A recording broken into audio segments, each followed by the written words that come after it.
Bugünkü webinarımız çox mühüm bir məsələyə həsr olunmuşdur. Alternativ təbabətin qollarından biri olan omela terapiyaya həsr olunmuşdur. Mən bir tibb elmləri doktoru kimi, mama ginekoloq, endokrinoloq kimi, həm də bir inteqrativ təbabət üzrə ekspertəm. Bugün sizə omela terapiyanın müxtəlif sahədə, tibbin müxtəlif sahələrində, xüsusilə ginekoloji sahədə üstünlüklərindən danışacağım. Yəqin ki, mənim səsim eşidilir, yəni problem yaratmır. İstəyirəm webinarı açıq elan edim və başlayaq. Bugün sizə uşaqlıq boynu patologiyaları haqqında danışacağım. Məlumdur ki, onkoloji xəstəliklər ürək-damar sistemi xəstəliklərindən sonra demək, ölüm göstəricilərinə görə ikinci yerdə durur. Qadın reproduktiv orqanlarının xəstəlikləri arasında, xüsusilə onkoloji xəstəlikləri arasında uşaqlıq boynu xərçəngi süd vəzisi xərçəngindən sonra ikinci yerdə dursa da, ölüm göstəricilərinə görə birinci yeri tutur.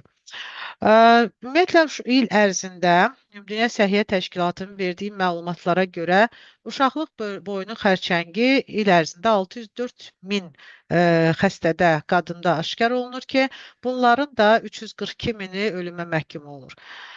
Uşaqlıq boynu xərçəngi 35-45 yaşları arasında olan qadınlar arasında daha çox rast gəlinir.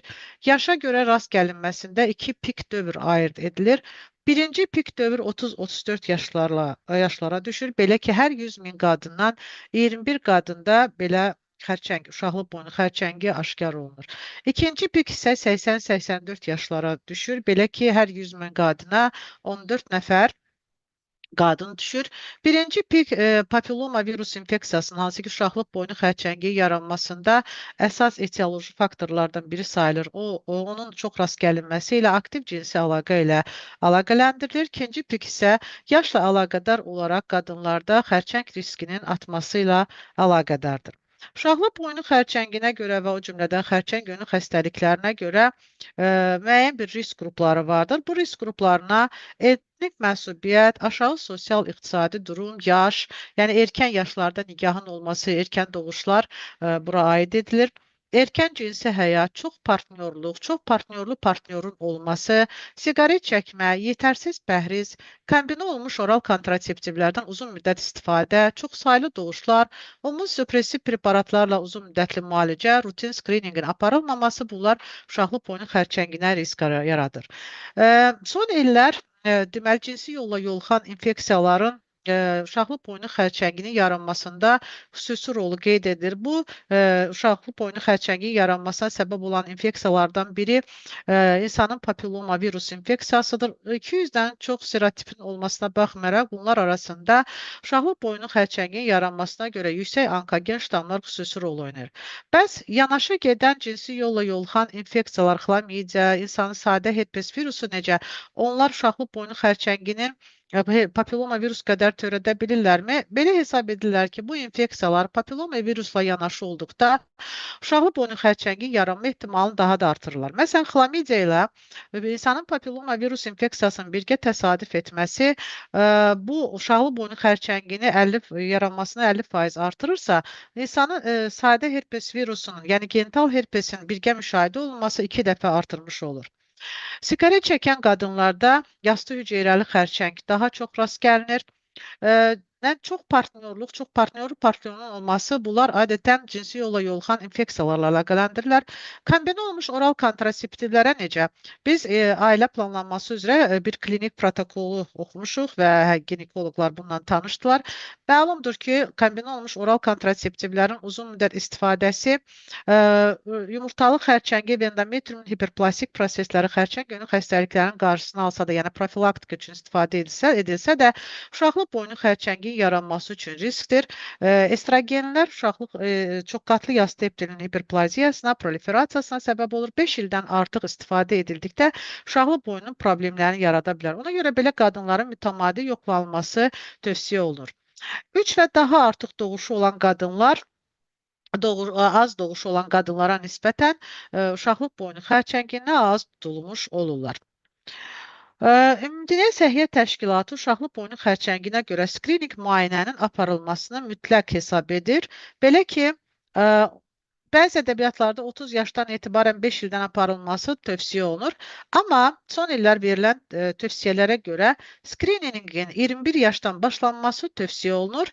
Yeniyetmələrdə aparılması tövsiyə edilmir. 21-30 yaşlar arasında 3 ildən bir sitoloji müayinə ilə, yəni pap smearla aparılması tövsiyə edilir. 30 yaşdan sonra isə ya kotest şəklində, kombinə şəklində, yəni 5 ildən bir HPV ilə smearın birgə aparılması tövsiyə edilir, ya da 3 ildən bir tək smearla aparılması tövsiyə olunur. Amma burada bir şərt var. Əgər əvvəlki pap smear nəticələrin normaldırsa, yəni NILM yazılır burada, Bethesda təsnifatına görə normaldırsa, onda 3 ildən bir aparılması tövsiyə olunur.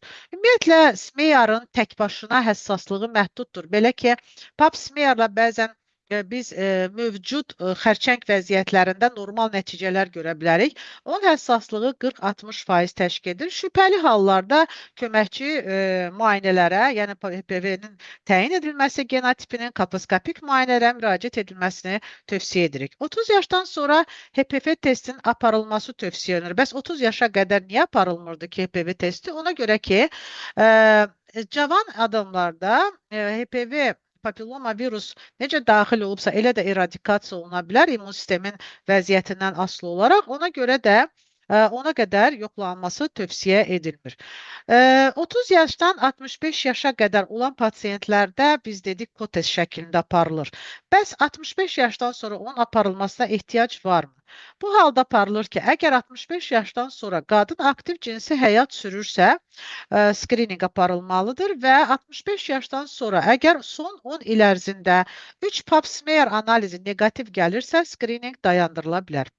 Uşaqlıq boynu xərçənginin yetərli skrininq proqramının tətbiq edilməsi uşaqlıq boynu xəstəliklərini hətta xərçəng önlü vəziyyətdə aşkar etməyə imkan verir. Ümumiyyətlə, uşaqlıq boynu xərçəngi birdən-birə əmələ gəlmir. O bir xərçəng önlü xəstəlik vəziyyətindən keçir və illər boyu bu proses davam etdikdən sonra xərçəngə çevrilir. Hətta papilloma virus aşkar olunan pasiyentlərdə 7 ildən sonra uşaqlıq boynu xərçəngönü vəziyyətləri yarana bilər. 30%-də papilloma virus aşkar olunan pasiyentlərin 30%-də gələcəkdə uşaqlıq boynu xərçəngi yarana bilər. Yəni, hər papilloma virusun olması uşaqlıq boynu xərçəngi olacağı anlamına gəlmir.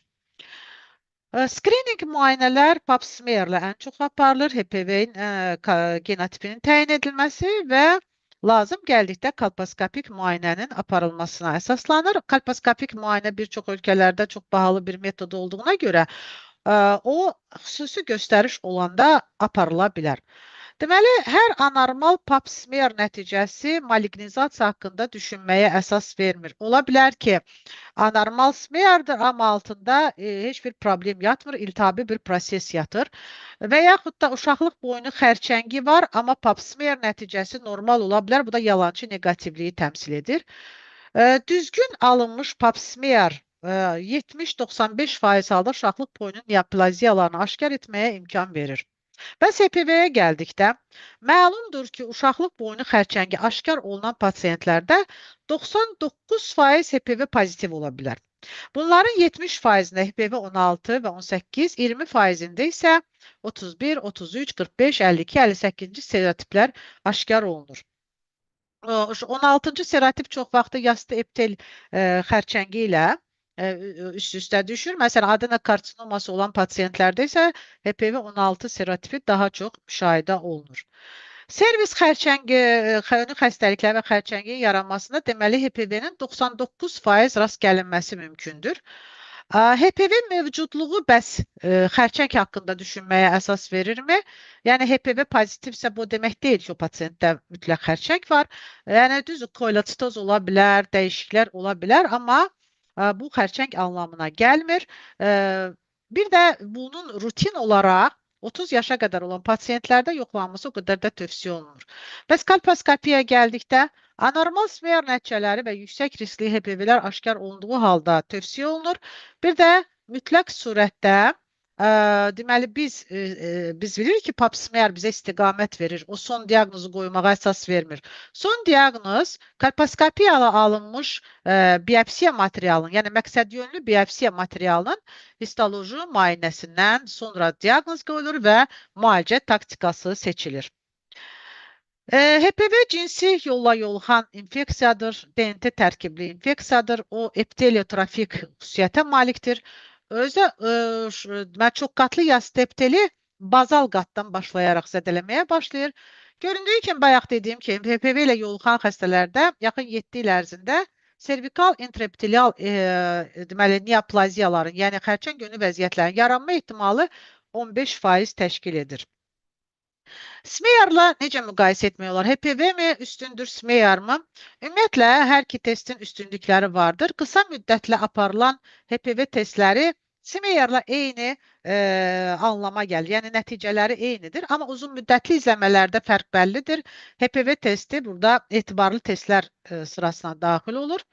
Bayaq dediyim kimi 18-ci serotip ən çox adenokartsinomanın, deməli 18-ci, 16-cı serotip çoxqatlı yastı epitelin problemlərini üzə çıxarmağa əsas verir. Amma bir şey deyirəm ki, məsələn, uşaqlı boynunun məsələn, adenokartsinoması, yəni silindrik epiteldən inkişaf edən bədxassəli törəməsi üçün Smear o qədər də informativ sayılmır. Skrining müayinələrə bayaq dediyim kimi sitoloji müayinə, deməli HPV testinin qoyulması, bundan sonra isə kolposkopik biopsiya aiddir. Bəzən çox təəssüflər olsun ki, həkimlər Bethesda təsnifatında istifadə olunan bu sitoloji müayinə ilə histoloji nəticələri səhv salırlar. Servikal intraepitelial neoplaziyanı sitoloji müayinə kimi hesab edirlər. Təəssüflər olsun ki, bu cavablar eyni ilə pap smear nəticələrində də gəlir. Nəticədə yazılar CIN1, yəni servikal intraepitelial neoplaziya 1, 2, 3. Servikal intraepitelial neoplaziya, əvvəllər biz buna displaziya deyirdik. İndi yeni adı servikal intraepitelial neoplaziyadır. Əvvəllər yüngül, orta, ağır dərəcəli displaziyalar deyirdiksə, indi uyğun olaraq buna servikal intraepitelial neoplaziya 1, 2, 3 deyirik. Servikal intraepitelial neoplaziya histoloji diaqnozdur, sitoloji diaqnoz deyil. Onu papyaxma nəticələrini çıxartmaq düzgün deyil. Sitoloji nəticələr askus, HiSil, L-sil, yəni skvamoz epitelin lezyonu, yəni dəyişiklikləri adlandırılır və bundan sonra biz müəyyən istiqamət götürürük.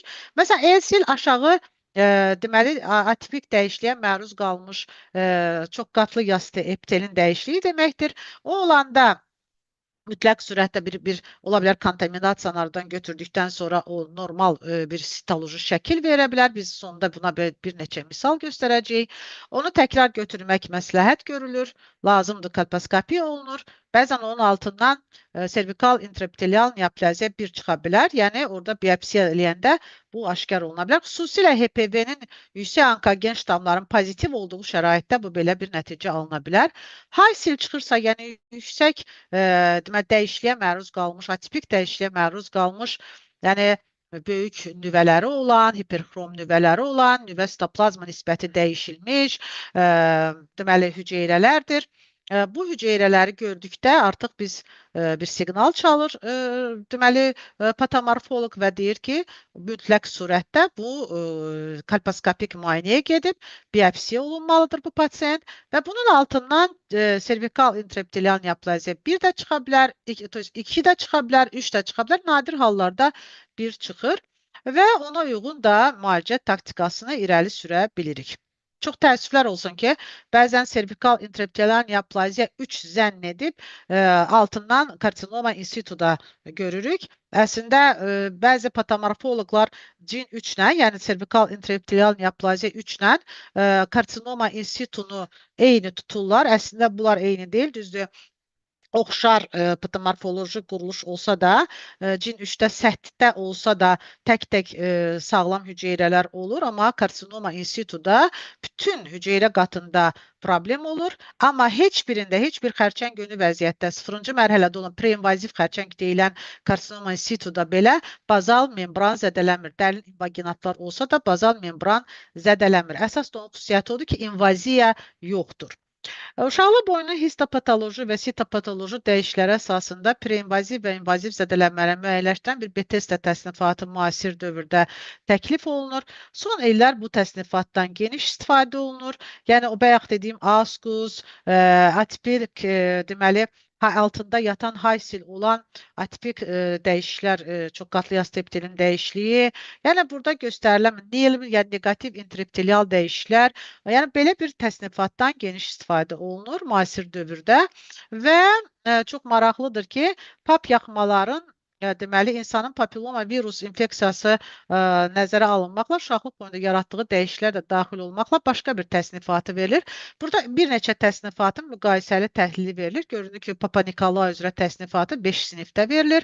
Sonra displaziya, yəni servikal intraepitelial neoplaziyadan öncə verilən bir təsnifatdır. Sonra servikal intraepitelial neoplaziya, sonra Bethesda təsnifatı və HPV-nin yaratdığı kolesitoz dəyişiklikləri bu cədvəldə təqdim etmişik. Çox maraqlıdır ki, göründüyü kimi Haysel'in altında ən çox yatır servikal intraepitelial neoplaziya 2-3, karsinoma in situ. Bəzən burada servikal intraepitelial neoplaziya 1 də yata bilər. Ən çox LCL-in altında yatır servikal intraepitelial neoplaziya 1. Yəni askusdur. Yəni sonra altda yatan haysil bu göstəricilərin çox vaxtı patomorfoloji müayinədə altından bir şey çıxmaya da bilər. Yəni biz bir Tibb Universitetinin patomorfologiya kafedrasında, bu patanatomiya kafedrasında bir möhtəşəm bir dissertasiya işi işləndi, başa çatdı, ərsəyə çatdı və orada da çox maraqlı bu Bethesda təsnifatının istifadə olunması ilə mükəmməl bir protokol verildi və o klinisistlərlə bir yerdə patomorfoloqların işinin düzgün təşkil olunması, düzgün diaqnoz qoymağa və son nəticədə düzgün müalicə etməyə imkan verir. Servikal intraepitelial neoplaziyalar deyək də 1, 2, 3 bunlar nədir və burada yəni orada taktika nədən ibarətdir? Servikal intraepitelial neoplaziyalarda dəyişikliklər, yəni xüsusilə papilloma virus infeksiyası bu problemi yaradırsa, dəyişikliklər bazal membranın üzərində olan bazal qatdan başlayır. Yəni səthi qatdan başlamır. Məlumdur ki, uşaqlıq boynu çox maraqlı bir quruluşa malikdir. Uşaqlıq boynu kanalı daxili dəlikdən xarici dəliyə qədər hamilə olmayan reproduktiv yaşda olan qadınlarda silindrik epitellə örtülüdür. Uşaqlıq boyunun uşaqlıq yoluna baxan hissəsi, uşaqlıq yolu çox qatlı yastı buynuzlaşmayan epitellə örtülüdür. Hamilə qadınlarda cinsi yetişkənliyə qədər dövrdə uşaqlıq boynu kanalının silindrik epiteli öz sahəsindən çıxaraq uşaqlıq boyunun uşaqlıq yolu hissəsinə keçir və görünür. Altdan vaginal güzgülərlə baxarkən görünür və bunu kolposkopiya ilə müəyyən etmək mümkündür. Bu da çox vaxtı estrogen çatışmamazlığı ilə əlaqələndirilir.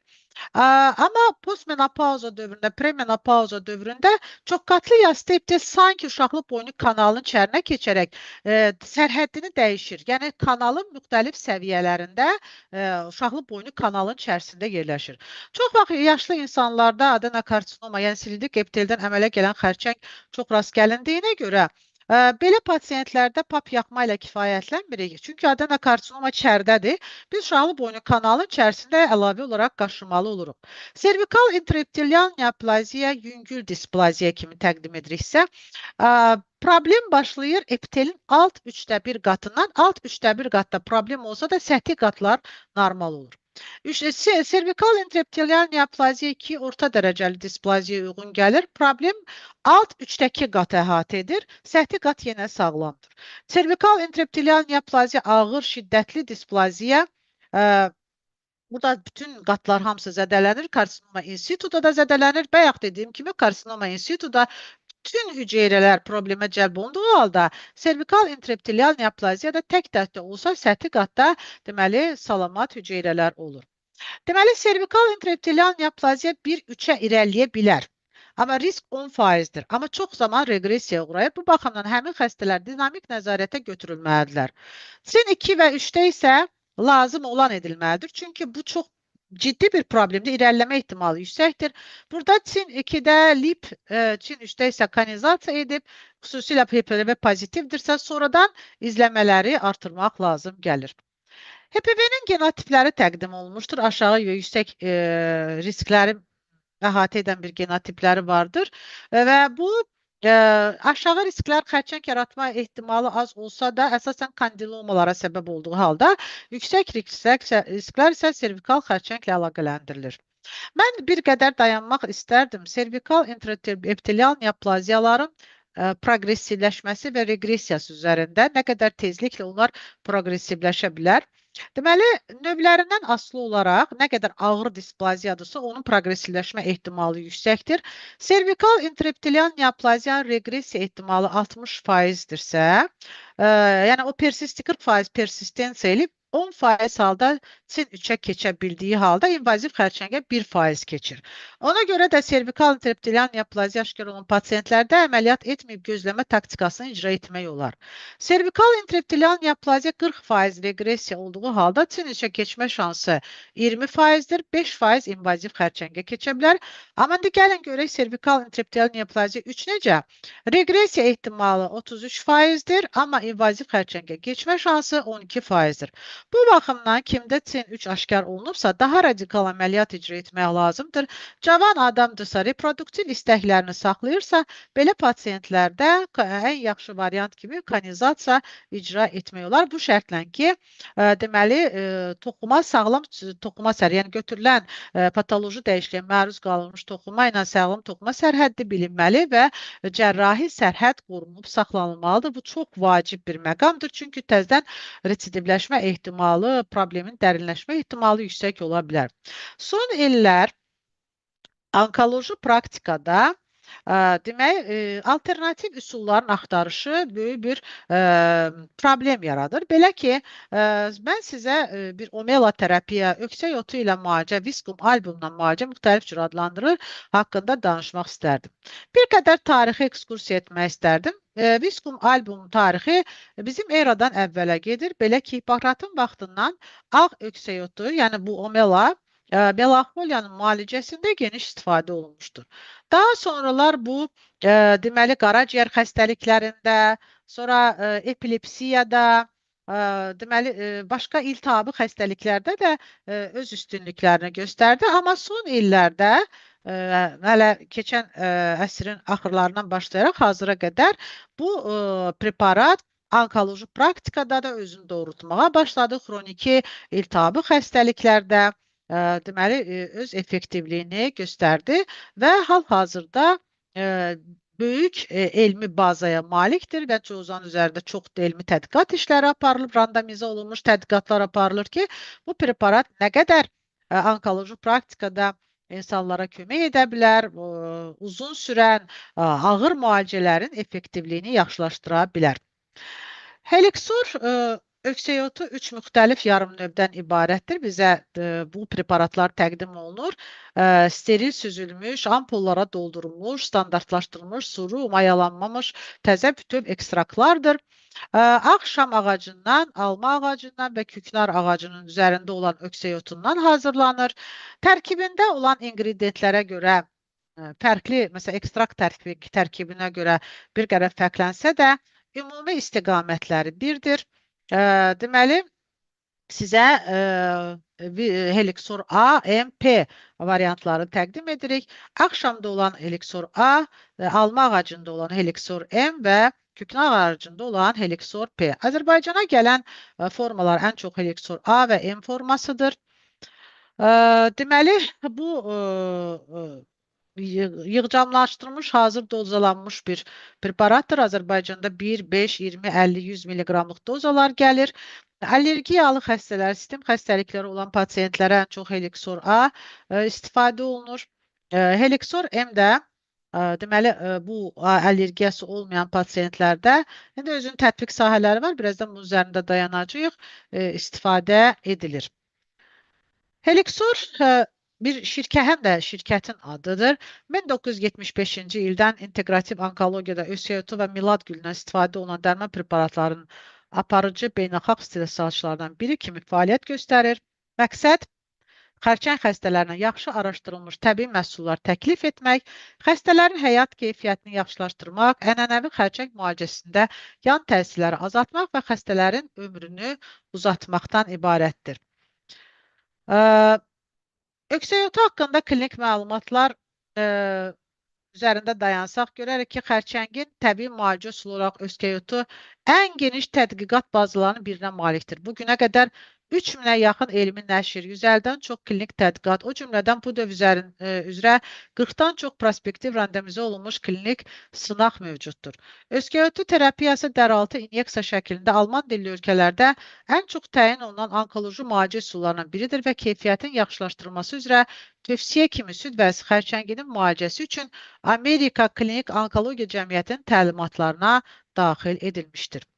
Helixor deməli, haqqında müəyyən klinik sübutlar var. İlk dəfə olaraq Helixorun sitostatik preparat kimi farmakoterapiyada istifadə olunması məsələsi ortaya qoyulmuşdur. Kimyoterapiya ilə birlikdə yaxşı tolerə edilir və farmakokinetikada heç bir dəyişiklik aşkar yaratmır. Nəticə itibarilə tək agentli kimyoterapiya ilə müqayisədə 30% yüksək dozası tətbiq oluna bilər. Həmçinin Helixorun dozasından asılı olaraq neytrofillərin sayının artması tendensiyası çox nadir hallarda doza həddinin aşılması ilə əlaqədar neytrofillərin cüzi miqdarda azalması müşahidə oluna bilər. Azərbaycan Respublikası Səhiyyə Nazirliyinin sertifikatlarını almışdır hər bir doza. Rəsmi sertifikatları vardır. Deməli, biraz mən öksəyotu ilə terapiya və ənənəvi terapiya müqayisəsini vermək istərdim. Ənənəvi terapiya, cərrahiyyə, kimyoterapiya, radioterapiya, antihormonal terapiya, bunlar hamısı şiş hüceyrəsində müalicə aparıldıqda şiş hüceyrəsinə diqqət yetirilir, patogenezinə fikir verilir. Amma öksəyotu terapiyası ən çox həyat keyfiyyətlərini yaxşılaşdırır, yorğunluq və şişlə bağlı ağrıları azaldır, əhval-ruhiyyəni yaxşılaşdırır, immun modulyasiya ilə immun sistemi gücləndirir, ənənəvi xərçəng müalicəsində dözümlülüyü artırır, şiş apoptozunun induksiyası üçün preklinik göstəriciləri yaxşılaşdırır, anti-angiogeniz deməli təsiri vardır, yəni angiogenezi inhibit etmə xüsusiyyətləri vardır və bütün bunlar göstərilir ki, bu pasiyentin vəziyyətinə diqqəti artırır və bu salutogenetik təsir göstərir. Pasiyent üçün və həkim üçün faydaları vardır. Həkim üçün faydaları nədən ibarətdir? Xəstənin vəziyyətindən asılı olmayaraq istənilən şiş prosesində onkoloji müalicənin bütün mərhələlərində xəstəyə sağlamlıq, fiziki, emosional və psixoloji, sosial funksiyaları dəstək olur. Asan və fərdi müalicədir, istənilən vaxt başlanıla bilər. Digər onkoloji müalicəyə dözümlülüyü artırır, xəstələri ürgətmək bir neçə dəqiqə çəkir. Pasiyent üçün üstünlükləri təbii davamlılığı artırır, xərçənglə əlaqədar simptomları aradan qaldırır, ənənəvi xərçəng müalicəsinin yan təsirlərini aradan qaldırır, yəni bir növ dəstəkləyici təsir göstərir, müsbət psixoloji təsir göstərir, istifadəsi asandır. Yəni pasiyentin özü də bunu istifadə edə bilər. Tərkibində glikoproteinlər var, polipeptidlər, peptidlər, oligo və polisaxaridlər, flavonoidlər, triterpenlər vardır ki, bunların da çox maraqlı immun hüceyrələrə təsir xüsusiyyətləri var ki, makrofaqları aktivləşdirir, granulositlərin fagositlər aktivliyini artırır, demək, T helperlərin stimulyasiyasını edir, antioksidant, protektor xüsusiyyətləri var, immun protektiv xüsusiyyətləri var və bunlar deməli, bu sitostatik deməli, təsir göstərir, yəni sitotoksik təsir göstərir və onlar hüceyrələrin bölünməsini demək, dayandırır, apoptozu induksiya edir və bununla bərabər angiogenezi azaltmaqla şiş hüceyrələrinin inkişafına mane olur. Farmakoloji təsirləri çoxdur. İmmun modulyasiya edici təsiri vardır. Məsələn, onun tərkibində deməli, preparat maddələr immun protektiv təsir göstərən limfositlərin deməli funksiyasına müsbət təsir göstərir, fagositlər aktivinin artmasına təsir göstərir. Yəni tərkibində olan deməli ingrediyentlər, tərkibində olan maddələr, hansı ki glikoproteinlər, polipeptidlər, peptidlər, oligo və polisaxaridlər, flavonoidlər, triterpenlər, bunlar sitostatik təsir göstərirlər, apoptozu deməli induksiya etmək xassiyyətinə malikdirlər, immunprotektiv xüsusiyyətə malikdirlər və bu xüsusiyyətlər onun deməli şiş əleyhi təsirini üzə çıxartmağa imkan verir. Bayaq dediyim kimi bu preparatların immun modulyasiya edici təsirləri var. Bundan əlavə iltihab əleyhinə, virus əleyhinə, şiş əleyhinə, proliferasiya əleyhinə, metastaz əleyhinə, analgetik, antioksidant, qanın reoloji xüsusiyyətlərinə ya müsbət təsiri vardır. Yəqin ki, səsim yaxşı gəlir də, bayaqları bir problem yarandı, texniki bir problem. Yəni, iradlarınızı orada yazardınız, biz də bilərdik. Deməli, göstərişlər hansılardır? Xroniki infeksiyalarda tətbiqi.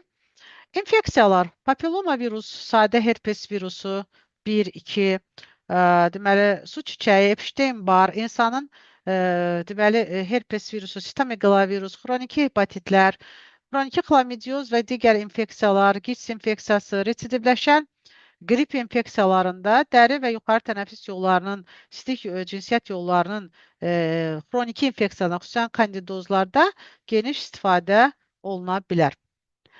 Helikosor papilloma virusun törətdiyi problemlərdə də müsbət təsir göstərir. Belə ki, dəridə olan ziyillər, yəni papillomalarda, selik şanın deməli bu cür dəyişiklərində, kandilomalarında, məsələn, genital, oral, konjunktival deməli istifadə oluna bilər. Şiş xəstəliklərinin çox müxtəlif, məsələn, beyində olan, tiroid vəzidə, ağciyərdə olan, deməli, bədxassəli işlərdə, dəridə olan işlərdə, prostat vəzi, xayaların işlərdə istifadə oluna bilər. Pasiyentin ümumi vəziyyətinin pisləşməsi hallarında, deməli, kəskin mərhələdə olmayan allergik və autoimmun xəstəliklərdə və kimya radioterapiya zamanında preparatın istifadəsi tövsiyə olunur. Çox vaxt burada Helixor A preparatı istifadə olunur. Helixor M preparatı isə ginekoloji praktikada daha çox istifadə olunur. Deməli, süd vəzsin yumurtalıqların bədxassəli işlərində mədə bağırsaq xərçəngi, qida borusu, qaraciyər problemlərində yaxşı təsir göstərir. Ümumiyyətlə, dözümlülüyü, kimyoterapiyaya qarşı dözümlülüyü də artırmış olur. Bir neçə misal göstərmək olardı.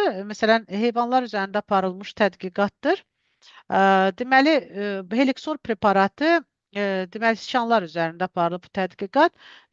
Şiş olan siçana yeridilir, bir neçə siçana yeridilir və müəyyən olunur ki, 38% heyvanlarda şişin tam reqressiyasına nail olmaq mümkün olmuşdu.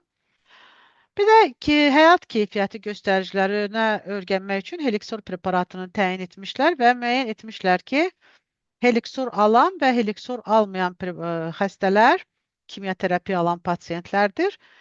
Bunlarda həyat keyfiyyəti göstəriciləri necə dəyişir? Ağrı, ürəkbulanma, qusma, diareya, tənginəfəslik. Bunlar Helixor alan, yəni narıncı rəngdə görünür, pasiyentlərdə daha yaxşı effekt verir. Yəni daha da azalır bu əlavə təsirlər. Amma kimyoterapiya alan pasiyentlərdə bu göstəricilər boz rəngdə görsənir. Daha yüksək rəqəmlərdədir. Preparat dəri altı, qarna, buda, bazu nahiyəsinə inyeksiya olunur. İnyeksiya etmək olmaz hara? Dərinin iltihabi bölgələrinə, radiasiya sahələrinə, çapıq toxumasına, cərrahi sahələr hansı ki, təyin olunub ki, burada əməliyyat olunacaq, limfa düyünləri götürüləcək ora, təyin etmək olmaz. Digər preparatlarla eyni vaxtda bir şprisdə yeridilmir. Biz ən çox papilloma virus infeksiyalarla üz-üzə dururuq. Belə ki, bu preparat bu zaman müalicədə Helixor M preparatı istifadə olunur. 6 həftə boyunca tədricən artan dozada həftədə 3 dəfə, bəzən reaksiya olunda 2 dəfə də etmək olar. 1 milliqramdan başlanılır. Birinci həftə 1 milliqram, ikinci həftə 5, üçüncü həftə 20, sonra 50, 100 milliqram deməli təyin olunur. 6 həftə boyunca təyin olunur. Göbək ətrafı paraumbilikal təyin etmək olar, əzələ daxilinə vurmaq olmaz. 4 nöqtəyə, hətta bir neçə nöqtəyə də vurmaq olar. Nöqtələr arasında məsafəni gözləmək lazım. Çünki yerli reaksiyalar ola bilər. 5 santimetrə qədər, 5 santimetrdən böyük. Bunları izləmək üçün, o qızartını izləmək üçün yaxşı olar ki, bir-birdən aralı vurulsun iynələr. Dəraltı yeridilir. Bəzən intralezyonal da yeritmək olar. Yəni birbaşa xəstə toxumanın özünə də yeritmək mümkündür. Vena daxilində də istifadə etmək olar. Yenə də tədricən artan dozalardan başlanılır. Kəskin virus infeksiyalarında, allergik reaksiyalar olanda istifadə etmək olmaz. Hətta bəzən 600 mg-a qədər dozanı artırmaq mümkündür. Bəzən əlavə reaksiyalar, qripə bənzər reaksiya, hərarət də meydana gələ bilər. Yenə də bunu nəzarət altında vurulmalıdır. Demək, əks göstərişlər kəskin iltihab və qızdırma ilə gedən xəstəliklər, öksəyotu preparatına qarşı məlum allergik reaksiya, kəskin fazada olan və immunosupressantlarla müalicə olunan autoimmun xəstəliklər, taxikardiya ilə hipertireoidizm, hamiləlik və laktasiya dövründə istifadəsi əks göstərişdir. Mümkün reaksiyalar hansılardır? Qızartıya fikir vermək lazımdır. Qripə bənzər vəziyyətlərə və hərarətin olmasına fikir vermək lazımdır. 5 santimetrdən böyük, 5 santimetrə bərabər və 5 santimetrdən kiçik qızartı reaksiyaları ola bilər. 5 santimetrdən az olan reaksiyalarda deməli, preparatın istifadəsi müvəqqəti dayandırılır. Qızartı keçəndən sonra köhnə dozada, əvvəlki dozada davam elətdirilir. 5 santimetrə bərabər olduqda yenə də dayandırılır istifadə və doza bir səviyyə aşağı salınaraq demək, davam etdirilir. Üçüncü vəziyyət isə 5 santimetrdən iri qızartılardır. Belə olan təqdirdə yenə preparatın istifadəsi dayandırılır. 2 səviyyə doza aşağı salınır və bir müddət istifadə etdikdən sonra tədricən artan dozalarda istifadə olunmağa başlayır. PubMed-də ümumiyyətlə Elixorun istifadəsinə aid çox saylı məlumatlar vardır. Bu məlumatlar deməli içərisində uşaqlıq boynu xərçənginin müalicəsində olan məlumatlar bir qədər azlıq təşkil edir. Xüsusilə intralezyonal, yəni xəstə toxumanın özünün inyeksiya olunması haqqında məlumatlar demək olar ki, yoxdur. Tək-tək məlumatlar vardır. Mən bir məlumatın üzərində dayanmaq istərdim. 2018-ci ildə deməli bir maraqlı bir Medicine jurnalında 2018-ci ildə belə bir məqalə dərc olunmuşdur. Bu case reporting prinsiplərinə əsaslanan yəni bir case üzərində, bir klinik hal üzərində icra olunan bir məqalə idi, yazılan bir məqalə idi, diqqətimizi çox çəkdi. 47 yaşında Peru əsilli bir qadındır, bədən çəkisi 58 kiloqram, boyu 1 metr 67 santimetr. Uşaqlıq boynu xərçəngönü xəstəliyi və xərçənginə görə heç bir risk amili yoxdur. Həftədə 1-2 stəkan şərab içir. 8 il əvvəl servisit və yastı hüceyrələri metaplaziya. Metaplaziya xərçəng demək deyil, hüceyrə dəyişikliyidir. Diaqnozu qoyulmuş və heç bir müalicə almamışdır. Uşaqlıq boynunun biyopsiyası aparılmış və yüksək dərəcəli sonradan displaziya aşkar edilmişdir. Və Gen3 diaqnozu qoyulduqdan 9 ay sonra, görün nə qədər üstdən vaxt keçib, servikal konizasiya olunmuş və karsinoma in situ təsdiqlənmişdir.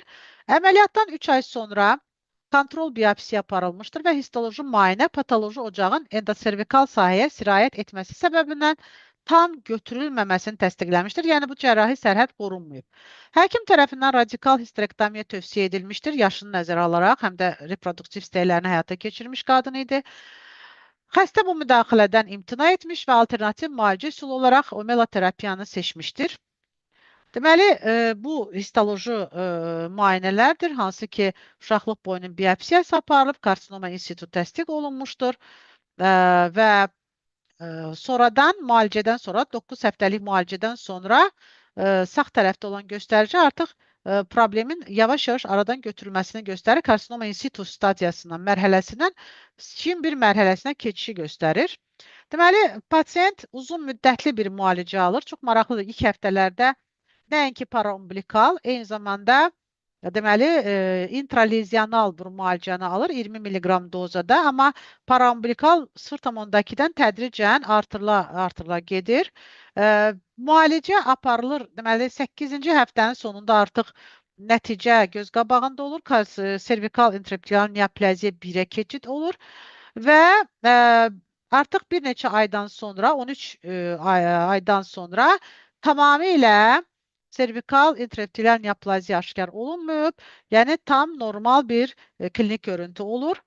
Hər bir neçə aydan bir pasiyentə nəzarət olunur, 6 aydan bir nəzarət olunur. Ümumiyyətlə, belə pasiyentlər ilk 2 il ərzində 6 aydan bir nəzarətə götürülməlidirlər. Və maraqlıdır ki, 36 ay müddətində aparılan, yəni son 30-dan 36-ya qədər aparılan müayinələrdə ümumiyyətlə servikal intraepitelial neoplaziya aşkar olunmamışdır.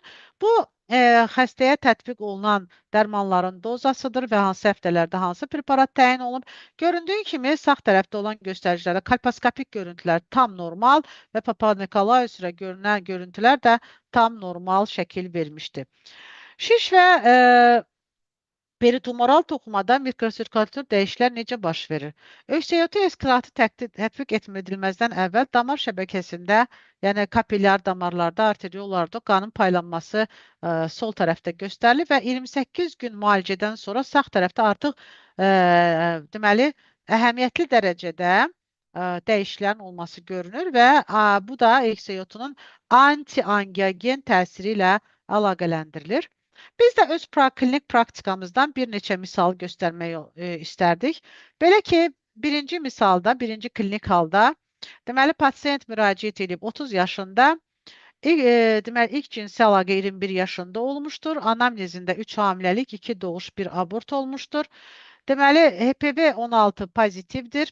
Əvvəlki pap smear nəticəsi, məsələn, 2023-də olan pap smear nəticəsi normal olsa da, 2024-cü ildə pap smearda elsil aşkar olunmuşdur. Elsil aşkar olduğu üçün və kolposkopik müayinədə deməli TAK 3 deməli TAK 2 aşkar olunub. Yəni bu transformasiya zonası 2 və bu xəstəyə biopsiya olunmuşdur. Biopsiyanın nəticələrinə görə CIM1 aşkar edilmişdir. Pasiyentə omeloterapiya təyin edilmişdir. Omeloterapiya bir neçə aydan sonra, omeloterapiyadan sonra pasiyentə təkrar kolposkopiya olunmuşdur, pap yaxma götürülmüşdür və nəticələrin normal olduğu görülmüşdür.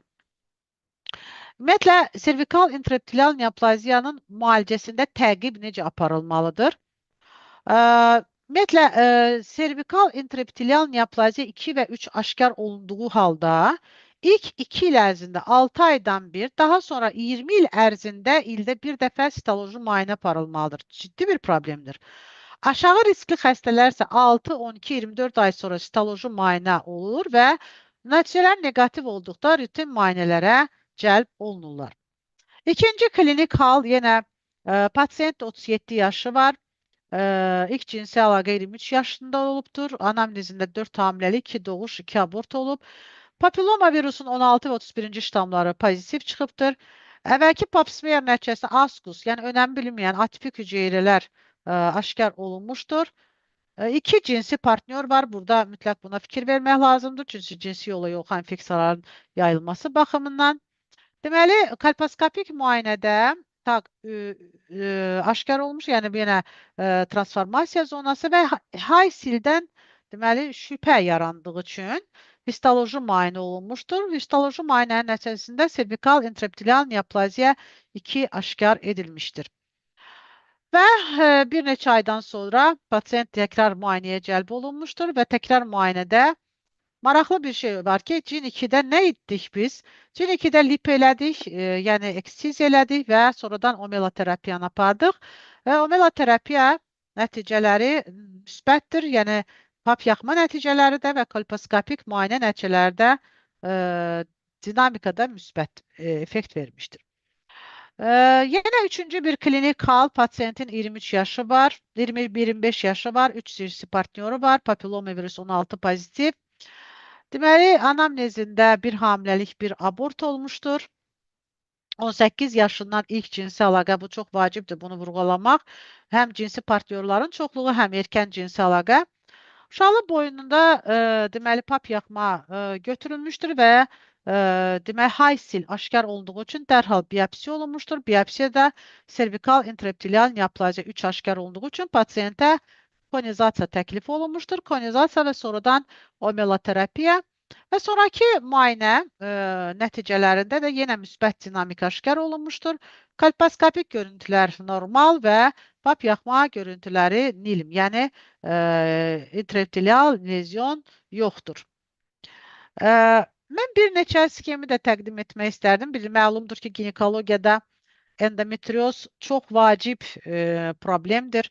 Xroniki ağrılar, sinir sisteminin tükənməsinə səbəb olur və daima cinsi əlaqədə, o cümlədən menstruasiya vaxtı ağrılar problem yaradır. Həm də burada qanlı ifrazatın çoxalması.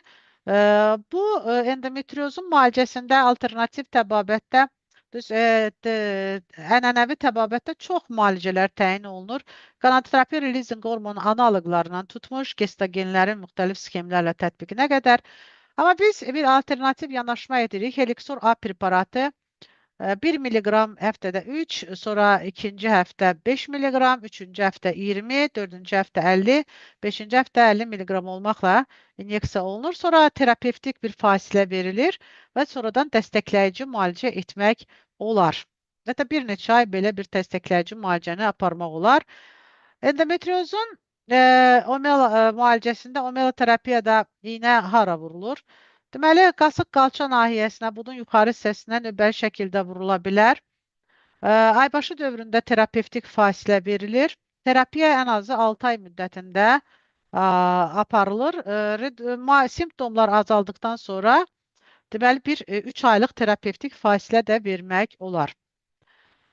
Miyomada, uşaqlıq miyomasında da omeloterapiyanı tətbiq etmək mümkündür. O da effektiv bir müalicə sayılır. Və burada seçim preparat kimi Helixor M-i ən çox ginekoloji praktikada bu istifadə olunur. Amma bu allergik reaksiyalarda, autoimmun xəstəliklərdə yüksək həssaslıq olan hallarda Helixor A preparatını da təyin etmək olar. Təxminən eyni müalicə kursu tətbiq olunur. Demək, yenə də inyeksiya yerləri eynidir. Helixor preparatı paratservikal da vurula bilər. Yəni, uşaqlıq boyun ətrafına da vurula bilər. 0,1 millilitr. Deməli, papula əmələ gətirənə qədər vurmaq mümkündür. Uşaqlıq miyomasında omeloterapiya klassik və dəstəkləyici sxemlə təyin olunur. Belə ki, yenə də 1 milliqramdan artıra-artıra 50 milliqrama qədər həftədə 3 dəfə olmaq şərti ilə təyin edilə bilər. Əlbəttə, yerli reaksiyalar da nəzərə alınır, amma dəstəkləyici terapiyada artıq 20 milliqramdan başlayırsan, 20 milliqram, 50 milliqram, 50 milliqram belə təyin etmək olar. Deməli, preparatın təyinini, bu dəstəkləyici müalicəni 2 dəfə 14 günlük fasilə ilə təkrarlamaq mümkündür. Süd vəzisində fibroz, kistoz dəyişikliklər olanda da omeloterapiyanı təyin etmək mümkündür. Menopauzaya qədər, məsəl üçün, Helixor P, menopauzdan sonra Helixor M preparatını təyin etmək mümkündür. Yəni, bu həm immun reaksiyaları, həm də şişəliyi artırır və şişəliyi təsir göstərir. Yenə də sxemləri oxşardır. Yəni, bu miyomada olduğu kimi oxşar, yəni dəstəkləyici müalicədə və klassik müalicədə oxşardır. 14 günlük terapevtik fasilə ilə tədricən 1 milliqramdan 50 milliqrama qədər birinci klassik sxem, sonra isə fasilə, 14 günlük fasilə, sonra da dəstəkləyici müalicə. Yenə də dəstəkləyici müalicəni 2 dəfə təkrarlamaq mümkündür. 14 günlük terapevtik fasilə. Əlbəttə, burada mammoloqun da bizə konsultasiyası lazımdır. Ultrasəs müayinə, bir detallı ultrasəs müayinənin aparılması olduqca vacibdir. Diqqətinizə görə minnətdaram. Suallarınızı eşitməyə şad olarım. Təşəkkür edirik sizə. Çox sağ olun. Vaxtınızı ayırdınız. Omeloterapiya haqqında yaxşı məlumatlar verdiniz. Ümid edirəm ki, həkimlər üçün omeloterapiyadan istifadə etmək asanlaşacaq. Yəni, rahatlıqla istifadə edəcəklər belə bir lazımlı müalicə üsulundan. Bartolinit onkoloji xəstəliyin başlanğıcı ola bilərmi? Ümumiyyətlə, Yalnız herpes pozitivdir müayinədə. Yox, Bartonellin hamımız bilirik ki, bu ayrıca bir nozoloji vahiddir. Dəhlizin böyük vəzlərinin iltihabı xəstəliyidir. Bəzən onun altında başqa onkoloji xəstəlik gizlənə bilər. Yəni onu müşayiət eləyə bilər Bartonellin. Amma ayrıca bir Bartonellitin özü İltihabi xəstəlikdir. Bu tamamilə başqa bir nozoloji vahiddir. Onun müalicəsi iltihab əleyhi preparatlarla aparılır və abses verirsə, əlbəttə onu yarıb marsupializasiya edilir. Təkrarlananda isə onu tamamilə ki, deməli öz tamamilə onun yatağından çıxartmaq lazımdır. Çünki o residiv verirsə, artıq bu müalicənin effektsizliyini göstərir. Yəni buna yaxa qurtarmaq lazımdır. Yəni tamamilə başqa bir şeydir. Onun yaranmasının səbəbləri herpesdən çox herpes deyil. O bəzən cinsi yola yoluxan infeksiyalardan olan qonoriyadır. Çünki o axarı bağlayır, onun kanalın daxilində axarı bağlayır və retensiyon törəmə yaradır. Orada ikincili infeksiya qoşularaq belə bir problem yaradır. Buyurun. Son zamanlar papilloma virusunun bu qədər sürətlə yayılma səbəbini nə ilə əlaqələndirmək olar? Cinsi partnyorların çoxluğu və çox partnyorlu partnyorların olması.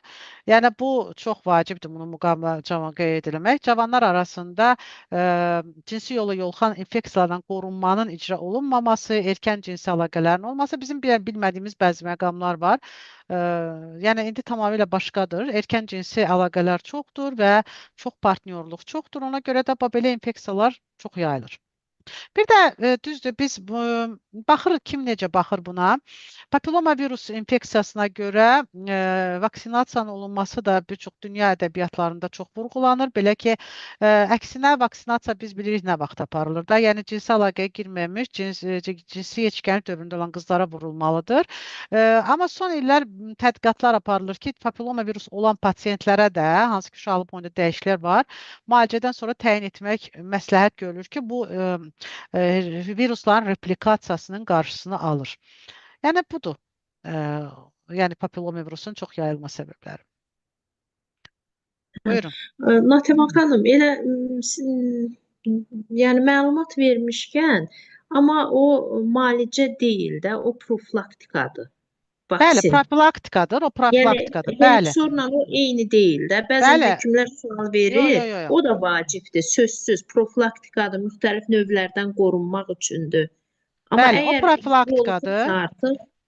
Yoluxursa artıq müalicəyə keçmək lazımdır və gördüyün kimi klassik və dəstəkləyici müalicə təyin olunur.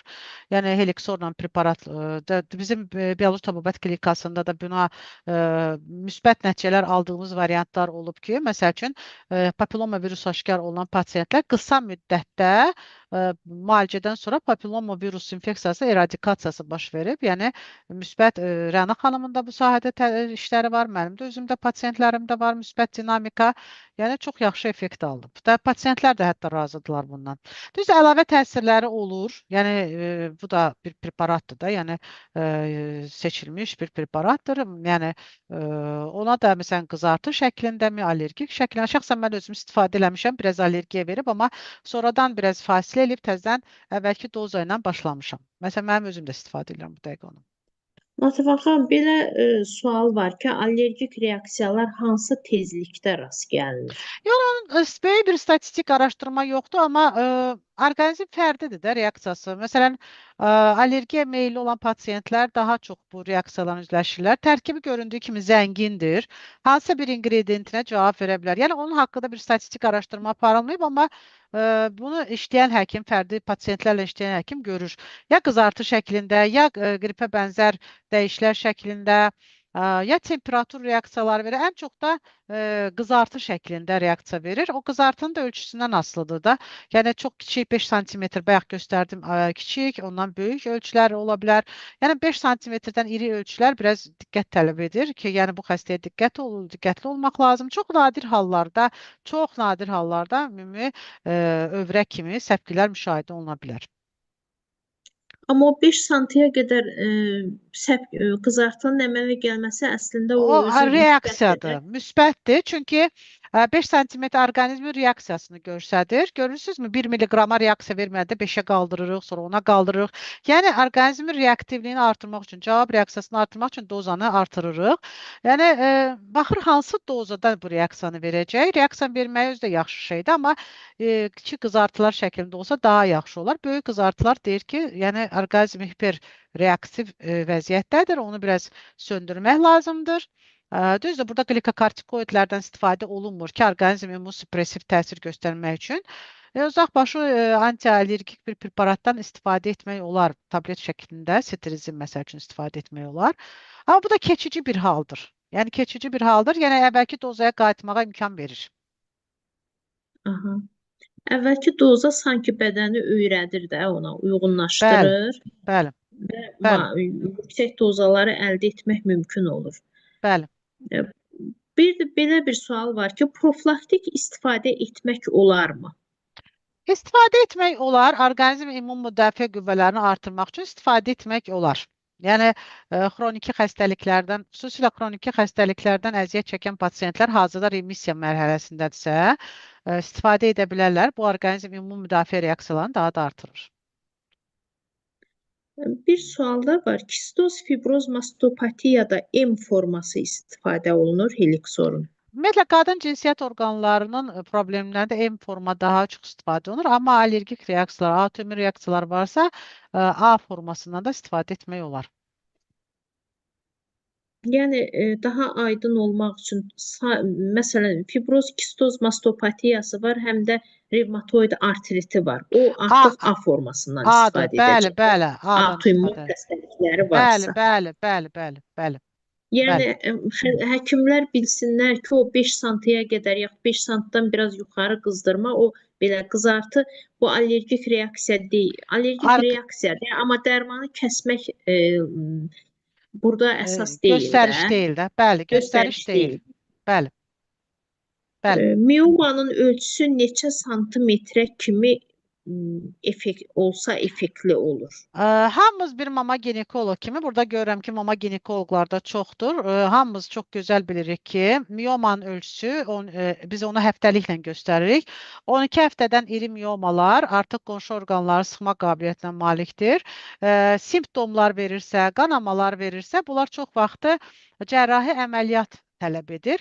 Əlbəttə, qonşu orqanların sıxılma əlamətləri yoxdursa, hemorragik, posthemorragik anemiya nəzərə çarpan anemiya yoxdursa, təkrarlanan qanaxmalar yoxdursa, ölçüsü məsələn 12 həftəyə qədər olan miomaları müalicə etmək mümkündür. Çünki onlar qonşu orqanları sıxmırlar, yəni klinika vermirlər.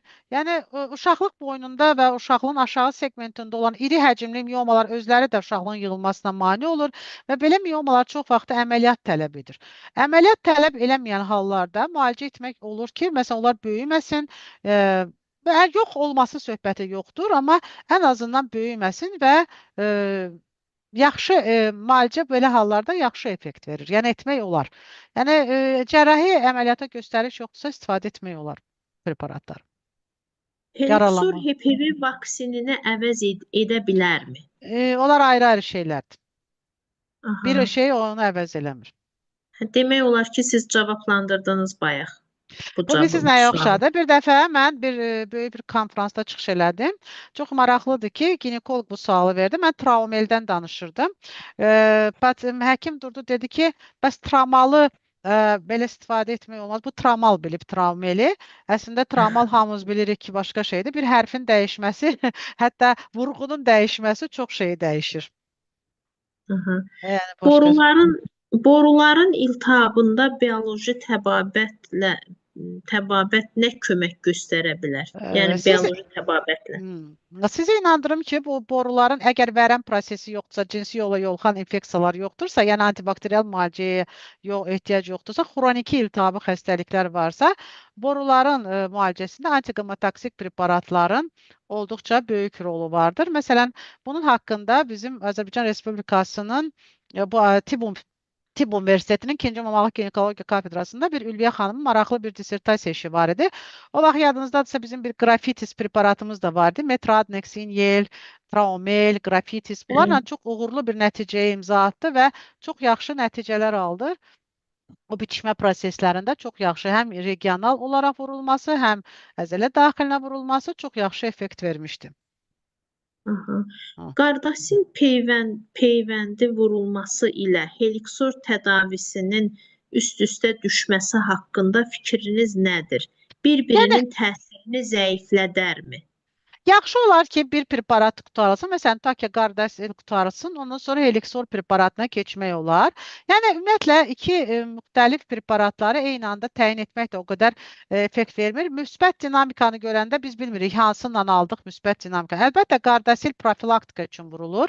Helixoru biz burada yəqin ki, bir iltihabi proses var, yəqin ki, bir dəyişiklik var ki, Helixoru istifadə edirik. Yəni, biri müalicədir, biri profilaktikadır. Bunları bir-birinə qarışdırmaq lazım deyil. Yəni yaxşı olar ki, profilaktika əgər heç bir ciddi bir göstəriş yoxdursa, məsələn, Qardasili almaq, ondan sonra dalıca məsələn Elixoru almaq yaxşı olar belə bir müalicə olunsun. Birini o birisinə qatmaq lazım deyil.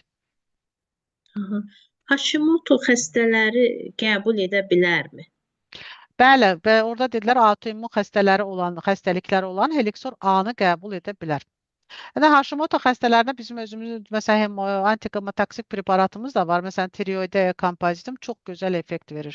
Məsələn, çox autoimmun tireoidi olan pasientlərdə mənim özümün də bu barədə bir məqaləm var idi. O vaxtı deməli bu tibb jurnalında çıxdı. Moskopsa düşüb o jurnal. İndi hal-hazırda Alyatsiyası komissiyasının siyahısında olan jurnaldır. Bizim Belarus Tababət Klinikasının da bu jurnalı var. Artıq Bioloji Tababətə aid jurnal yəqin ki, sizə təqdim olunub. Orada da mənim belə bir məqaləm var. Tireoideya kompozitum preparatına aid. Siz ondan yararlana bilərsiniz, oxuya bilərsiniz o məqaləni. Buyurun. Oldu, Natəvan xanım. Suallar bitdi. Sizə hamı təşəkkür edir. Sağ Mən də olsun. ümid edirəm ki, həkimlər üçün aydınlaşdı bu preparat. Bəli. Yəqin ki, başlayıb ürəklə, rahatlıqla istifadə edə biləcəklər. Hə, çox sağ olun sizə də bu dəstəyinizə görə və bizim tibbi biliklərimizi paylaşmağa imkan yaratdığınıza görə Bəlur Təbabət ailəsinə özlərim minnətdarlığımı bildirirəm. Bizim həkim yoldaşlarımıza da minnətdarlığımı bildirirəm ki, belə aktiv surətdə demək axıra qədər oturub bütün sualları verməklə məni dinlədilər. Bir daha minnətdarlığımı bildirirəm. İnşallah növbəti görüşlərdə daha maraqlı mövzularla sizin qarşınızda çıxış edərik. Sağ olun. Sağ olun. İnşallah. Sağ olun. Sağ olun. Sağ olun. Sağ olun. Sağ olun. Sağ olun. Hı hı.